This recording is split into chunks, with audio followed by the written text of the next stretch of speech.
जानवरों से जुल्म बर्दाश्त नहीं किया जाएगा। वज़ीर आला सिंध मुराद अली शाह का जानवरों से नाज़िबा सलूक करने पर नोटिस। सेक्रेटरी लास्टॉक को हिदायत, कहा कि सांगघर में टांग कटने वाले ऊँट का इलाज कराया जाए। जख्मी ऊँट का मुकम्मल इलाज करके मसनूई टांग का बंदोबस्त होगा। सेक्रेटरी लास्टॉक ने बताया, गैर सरकारी तंजीम ऊँट का बेहतरीन इलाज कर रही है। ऊँट को मसनूई टांग लगाकर चलाने के काबिल बनाएंगे।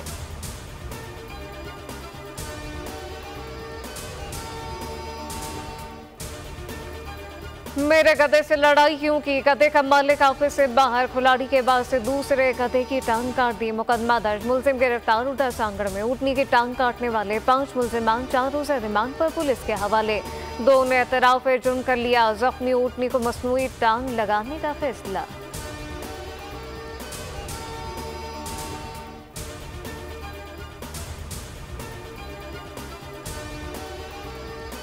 कराची में पुलिस और रेंजर का मुश्तरका फ्लैग मार्च। SDPO, SHO और नॉर्थ नाज़िमाबाद SHO हैदरी और दीगर एहलकार मार्च में शरीक है। DSR ranger 61 wing north Nazimabad ने भी मार्च में हिस्सा लिया। फ्लैग मार्च FP एरिया सुडाव बोर्ड के रेंजर ने 61 विंग हेडक्वार्टर तक किया। फ्लैग मार्च का मकसद अवाम में तहफ़्फ़ुज़ के एहसास को उजागर करना है।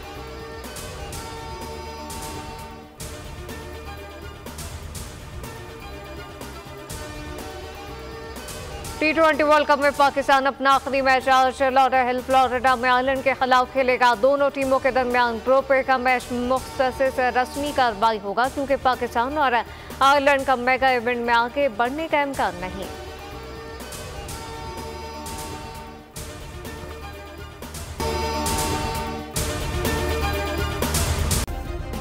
सब्सक्राइब करें और बेल दबाएं ताकि कोई खबर रह न जाए।